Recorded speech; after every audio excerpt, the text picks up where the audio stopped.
Welcome to X&O The Joes. My name is Gene Clemens. Footballgameplan.com. I'm analyst and football coach. I've been everything from a head coach to an offensive coordinator. Currently, I've been on the defensive side as a defensive coordinator. And today, what I want to show you is a little concept about how to stress the force defender.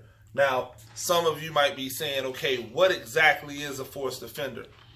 At the end of the day, the force defender is the person that is responsible for dictating the flow of the offense.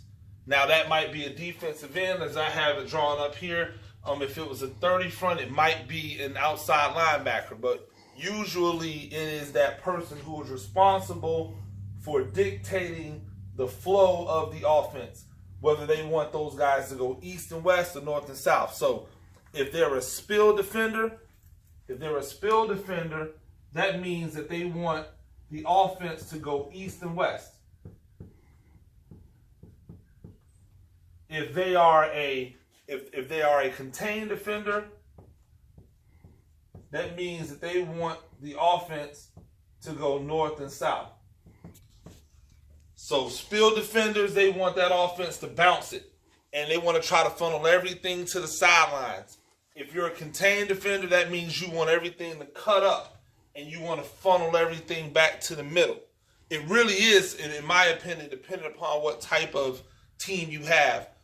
Teams with a really dominant defensive line, they tend to want to be more contained defenders on the outside from their force players because they know that their defensive linemen are scraping and ready to make that play. Defenses that are more predicated on speed tend to be more oriented with their force defender because they know they have the athletes to chase everything down to the sidelines. What we're going to do today is we're going to look at ways to stress the force defender. One thing I'll say, in defensive coordinators, defensive coaches, you can be mad, but you probably know it's true. If they're playing up here, they're not the brightest players on your defense. And it's not necessarily because they're not smart football players. It's because what they're being asked to do is probably the simplest thing on the defensive side of the ball. They're asked to control a gap, and then they're asked to do one or two things. Make that player cut it back up, make that player bounce it back out. With it being that simplistic, there's ways in which they play. So I'm going to go into first the techniques that a force defender would use, and then I'm going to go into a series of plays that I believe help you to confuse and befuddle that force defender. First, if that force defender is a spill defender, then they are usually playing through the inside of an offensive player. They want to get everything to go that way. So, a lot of spill defenders, and if you're a good defensive line coach, all your defensive linemen get hands on. But if you're a spill defender, you are looking to make lines that come like that. Spill defenders are looking to jackknife everything and make things bounce outside. That's different than a contained defender who's really looking more to protect the edge. So if you're a spill defender, you're jackknifing, you're looking to get everything on the inside. If you're a contained guy, you're looking to feed everything up underneath. They usually want to get hands-on, read that tackle by way of his blocking. If it's a down block, they usually know, okay, down block to them means ball's going away or something's coming back at them. If they're a spill defender, they're looking to take that on, wrong shoulder, blow it up, and make everything bounce outside. The greatest thing about the force defender for us offensive players and offensive coaches especially is that we can put plays in place where they are never right. And you do that by reading. How many of you have an offensive tackle who cannot block that defensive end? If you have an offensive tackle that just has a hard time handling that guy, stop trying to handle him. Let him think he's a disruptor. Let him believe that he has the opportunity to make the play in the backfield, and then just make him wrong every time. So what I like to do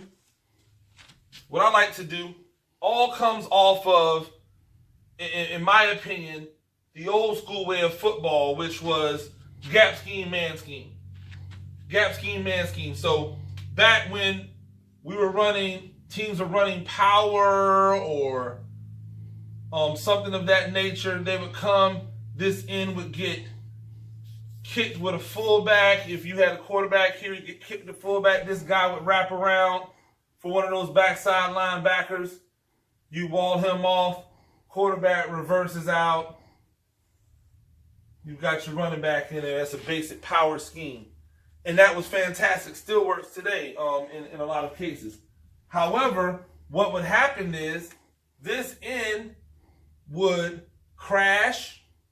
He would spill the block from this fullback, making his back have to bubble out. All of his blocking is in here. He's running out here. You've got an open man running here. You've got these guys that can scrape over the top. You've got these other guys who can all chase to make that play. And so the answer to that has become, stop allowing him the opportunity to dictate where he wants you to go, and just take what he's giving you and implement it into your actual offense. We do that by reading. So now this same power concept that I'm going to show you, and I'm running this out of pistol with one back, two, so now I get a chance to expand my outside. I've got a 6-man box. If you're looking at my box, I've got a 6-man box here. And I am looking to stress this guy. I want to make sure he's never right.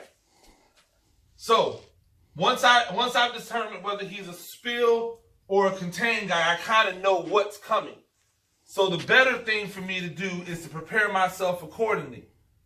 I'm going to do that by using a motion that fakes a jet. So I have this guy come down. He motions like he's running a jet. Now your quarterback wants to time it up to where the ball is being snapped before he comes, right about there. So it's snapped, he goes by. You don't even have to fake it, because just the motion of him going by allows one to believe that he may be getting the ball. This guy has to account for this dude. It's just nature. It's just his nature to want to make that play. So he's got to step at least once there. That already sets up the opportunity for us to run underneath. So now we get this deuce. We get this deuce to the backside backer. We block back on the 1. We block back on the backside 5. This guard, skip pull, looking for the first man to show from the second level. That first man that shows from the second level, he's taking. So in essence, it's probably going to be this linebacker here. So now he's unblocked. And you're saying, okay, well, he's unblocked. He can make the play. We've got this back jab stepping and hitting right off of the block, this deuce block of this guard and tackle. The quarterback is opening and he is ride reading. Ride read. That means he's going to take steps with the running back. 1, 2, and he's reading this end. If the end stays outside, he just hands the ball. We never even block that end. That end stays outside, he hands the ball off, he carries out his fake the other way. Instant yardage. You got this guy over here. He's going to come there. He can run off. So now we're there. But if this end crashes, down, looking for y'all.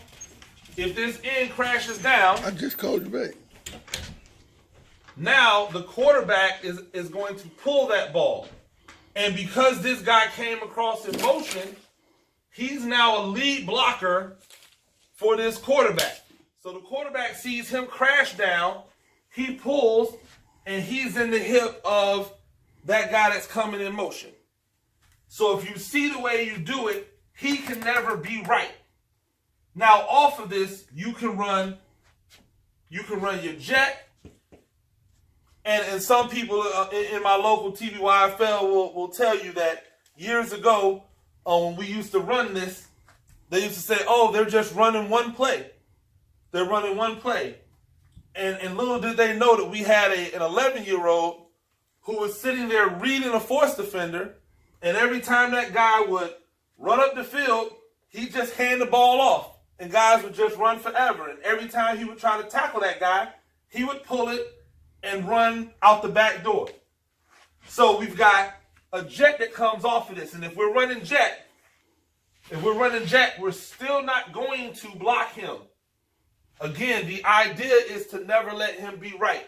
So if we're going to run jet, the only thing that would change here is the running back would become the lead blocker for your jet. If he tries to go with the jet, the quarterback pulls it from the jet and becomes your power back. Remember, you've got this guard pulling around for the first man to show. That's going to be the play side linebacker. You've got your deuce to the backside linebacker.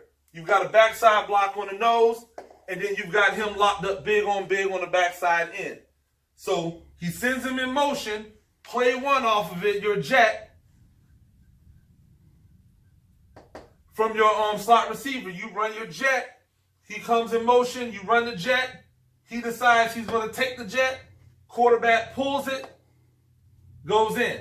Now you've run your jet, now you come with your OV. This is essentially an outside veer concept taken from your triple option offense. Your OV is what we just drew up. It's going to the back. You still bring your jet motion across. Your jet motion comes across. When the ball is snapped, that guy flies by because you ran jet. Everybody respects it. So they're all taking that step to take care of the jet. He's still double teamed to the backside. He's still on. Nothing has changed for these five guys. This end now has to make the decision. Is it jet? If he takes one step to the jet, this guy gets the ball every time. Ride read from the quarterback, hand it off, and now you follow the fake on the OV. If this guy decides, okay, I don't believe the jet, I'm going to take the back. You ride read, he comes for the back, you pull, and you get in the hip pocket of that jet motion guy. This number 2, he's blocking 1. That jet motion guy is going to hit the first man that shows outside of his block. This cornerback should most likely be running off because in a lot of high school and youth league, he's in cover 3 or he's in man. He's in 3 or he's in man, so he's out of there. So we have jet, we have OV off of the same play. Everything stays the same. How does he know what's coming? So now he starts guessing. And when you get a defensive end to start guessing, that's how you know you have them. Most defensive ends, they're just not the smartest. They're just not the smartest people on the field. They normally are hella athletic.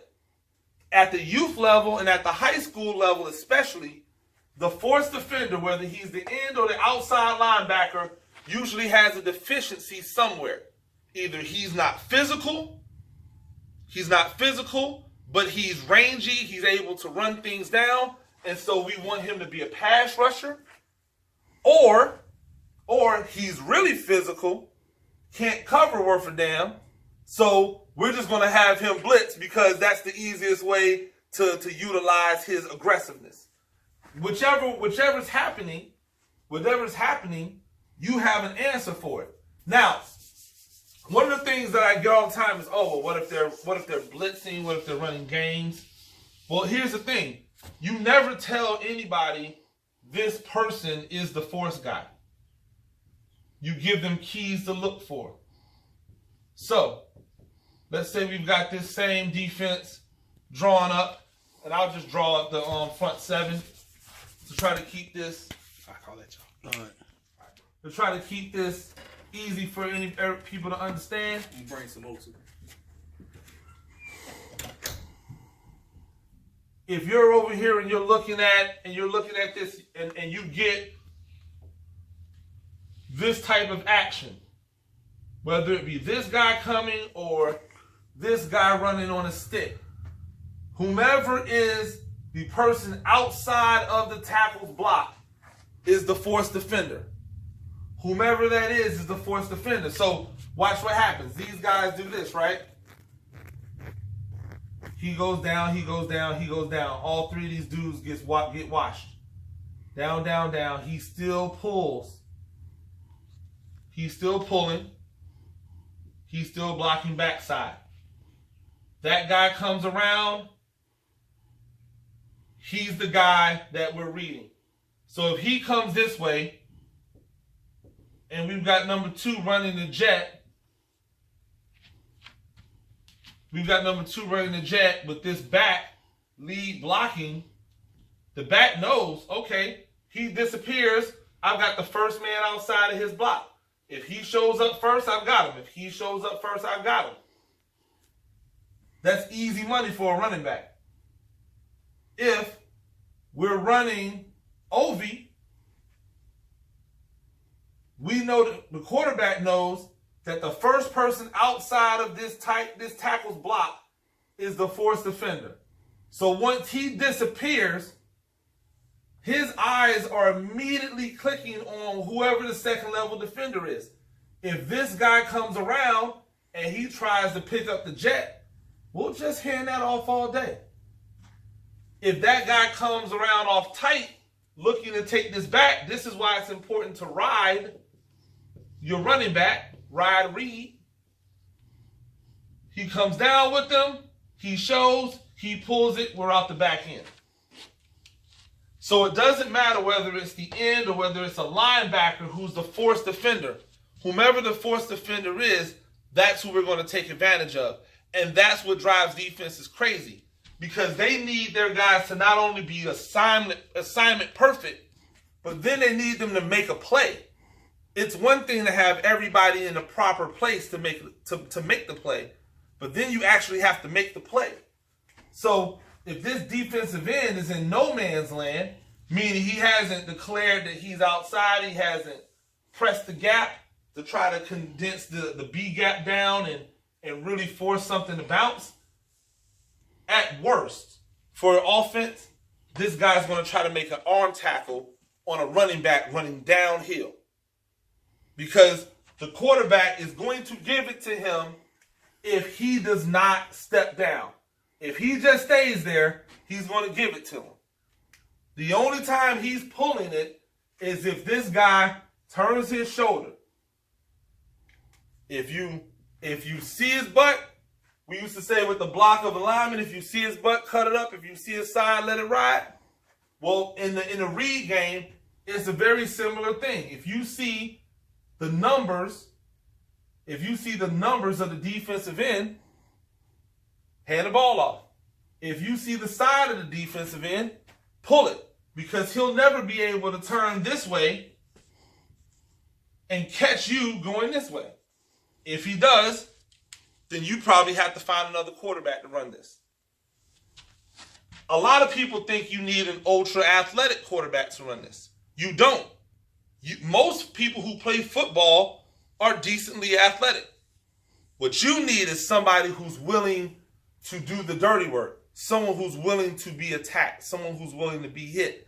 Prima donnas don't do well in offenses where they have to carry the ball. The beauty of what Lamar Jackson brings to the table for Baltimore, and I don't believe they use him right because they're using him as a gadget guy instead of just as a quarterback. But the thing he brings to the table is he's not afraid to get hit. Everyone talked about him being so skinny, but at the end of the day, he's willing to get hit. And because he's willing to get hit and deliver the hit, it allows him to be successful in these types of offenses. So again, to review, we've got the Jet, and you can call it Power Jet if you want. If you're looking for a designation of numbers, I would call this a 15-16 jet, because the quarterback essentially has an opportunity to run power over that 5 or 6 hole, and then you have the jet off of it.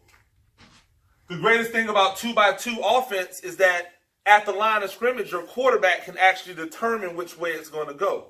Obviously, we want to run towards the 3 technique, but if there's no 3 technique, we want to run towards who we know is the force defender coming off of that 30 front. Every 30 front usually has one defender who is responsible for being more of the pass drop guy and one defender who's more of a force guy. If you can pick up on who that is, it allows you to be able to run plays where you actually stress a guy that's not used to doing that type of thing. So you can set a strength to one side and run to the other side where you know that weak side defender is sitting, who's not used to being the run person in that defense. So you can run the Power Jet, and then you can run OV. And the greatest thing is when in Power Jet or OV or Outside Veer,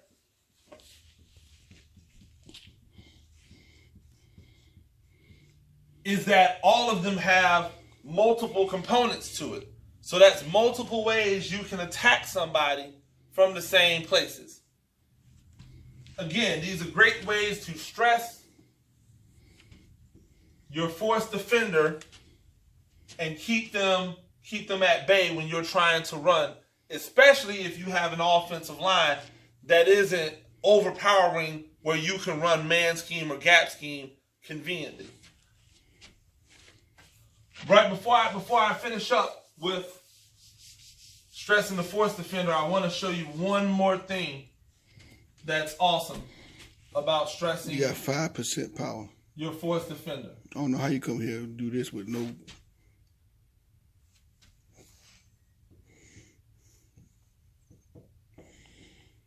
So I'm looking at this end, and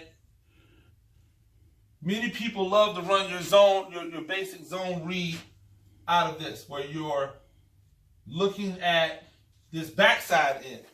The problem with the zone read, and it's not really a problem, it's just the difference with the zone read, is that you're reading a guy who's not actually in the action. And what happens is that most people, when they run the zone read, they end up running east and west. But if you set your zone read up to be more north and south, you take advantage of the ability to cut back when this guy takes away the read. So what I like to do, and I'm more of a proponent of the pistol because of this, is when I run my zone or my Zorro, I like to have that back come downhill. So when he steps away from the play, he's coming downhill. And it is right here at the line of scrimmage that he makes a decision of where he's going to go. He's either going to stay true, he can bounce, or he has a legitimate opportunity to cut back. That's something you don't get if you have your back kind of swooshing through instead of coming downhill. So I want you to have your back think more north and south on the zone rather than east and west. Yes, you might have it pegged as a 22 zone, which means he's going to come, off of where your 2 is. But just because you have him aiming here doesn't mean that he needs to come there. He can come right down, and when the hole exposes itself, now he can hit it. But we often don't take advantage of this giant gap backside because these defensive ends, especially at the youth level and a lot at the high school level, are just running up the field, taking themselves out of the play. If you've got an end, if you got a nose who's hitting this gap and you're able to control him, and you hit this back door, there's nobody there. Because most times that linebacker has to scrape stack spot. So now you've got this lane that we're not taking advantage of. So when you're thinking about stressing these force defenders, remember, in your zone game, you want to give your back the option to be able to cut back to really get him to think about crashing. And now your quarterback has an opportunity to get a better read where he can get out the backside. So those are just some ways we're talking about stressing the force defender. Again, my name's Gene Clemens. You can follow me on Twitter at Gene Clemens, Instagram at Gene Clemens.